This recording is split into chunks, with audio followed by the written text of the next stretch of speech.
WGN investigates the fight for a good education. This week, lawmakers are expected to consider whether to extend a program that offers tax credits to people who donate scholarship money so kids can attend private schools. Investigative reporter Ben Bradley reports on who it helps and why it's controversial. Our interest in this topic peaked 2 months ago when we learned the head of the Chicago Teachers Union, Stacey Davis Gates, was sending one of her kids to a private high school. She said it was because her local school was, in her words, very marginal and selective enrollment schools were too far away. Critics pounced because her union is one of the biggest opponents of school choice, and specifically a program that gives that same choice to low-income families. Man, it's been a long journey. It's definitely been a long journey. Theonte Jones isn't just speaking figuratively. This is better. You know, I used to take public transportation to school. It used to take me about 2 hours to get to school. These days, he takes a school bus. I still have about an hour and a half commute on my way to school. As you guys know, it's still dark outside. I'm one of the first people on the bus. I'm sorry. This is Theonte's mom. It's hard when he's 15 and he's out there by himself. Theonte had a tumultuous tenure with Chicago Public Schools. There was no graduation because schools were closed for the pandemic. Shut it down! COVID closures followed an 11-day teachers' strike the year before. Then there's the schools themselves.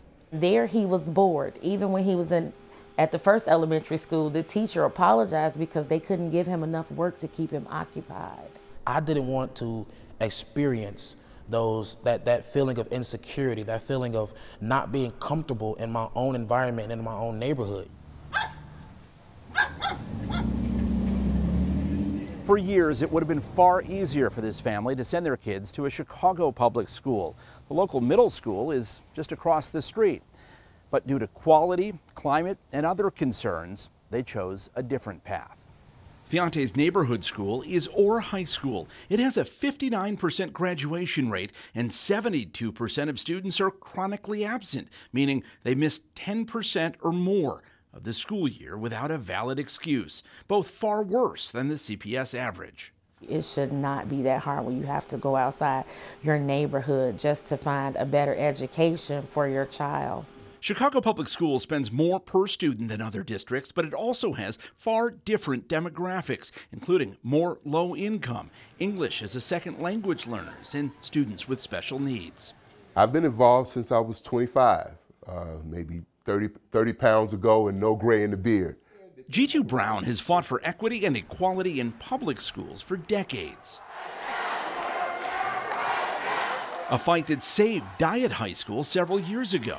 The mayor and CPS leaders used the Southside High School as a backdrop last week to announce academic gains district-wide and a record-high graduation rate of 84%, up from just 59% a decade ago. We know that these gains have not been felt equally across the entire city. And so despite today's inspiring announcement, we know that too many of our schools are still suffering from the effects of historic disinvestment and disempowerment. But we can do better, as Dyett has clearly proven. Not quite. What the mayor didn't say at the press conference is the school they were standing in has fewer than 6% of its students proficient in English, language arts, math, and science. Dyett has a chronic absenteeism rate of 72% in a district where 40% of students frequently skip school without explanation or it resulting in a failing grade. We don't necessarily take a punitive approach to student connection. We actually take a very restorative and caring approach to reconnect our students. We can shape this system to be what it's supposed to be. When an inequitable system metaphorically throws a grenade in your neighborhood school, parents grab their children and say, I have to take my baby somewhere. Brown believes in the progressive principles professed by former teacher turned union activist and now Mayor Brandon Johnson. We wondered what he'd say to families like Theonte's. You have the right to make sure your child is okay. But we also have the responsibility to make sure that we have a school system that is equitable for our young people. Yes, sir. Do you have any other colleges that's going to be coming up to the school? Leo High School was on the verge of failing just a few years ago due to declining enrollment. Every student at the Southside Catholic All-Boys School receives some form of financial aid, and it was hard to come by. School leaders credit the Invest in Kids tax credit scholarships with helping to boost enrollment from 166 to 230 students in just 4 years. Let's go, guys. Let's go. Thank you. Principal Shaka Rawls has worked in CPS and charter schools, but returned to his alma mater, Leo. Yes, I believe that we're pushing a rock up a slippery hill, a boulder up a slippery hill. But does that mean we don't try? And definitely the tax credit scholarship doesn't address those issues. But what it does do, it allows a school like Leo to thrive and serve as many students as we possibly can. Leo is where Theonte Jones has found a home. The school has a 100% graduation rate. Despite the long commute and his mom initially having to work 2 jobs to help pay for the private school, he doesn't talk about football. When he talks to the colleges, he talks about their business program and their music program. This family feels they were saved from a system that could have easily passed Theonte, but in reality failed him. They don't only know me as, the big guy. They know me as the big intelligent guy, the big guy that makes music, the football player. They know me as a bunch of different other things. So really what's next for me is creating a legacy wherever I go. I think maybe we could get Harvard.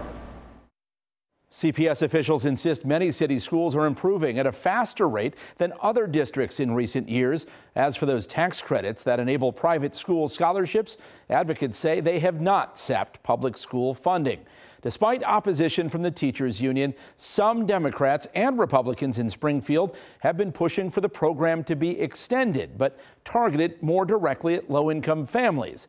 Governor J.B. Pritzker, once an opponent, has said he'll consider signing the bill if it reaches his desk.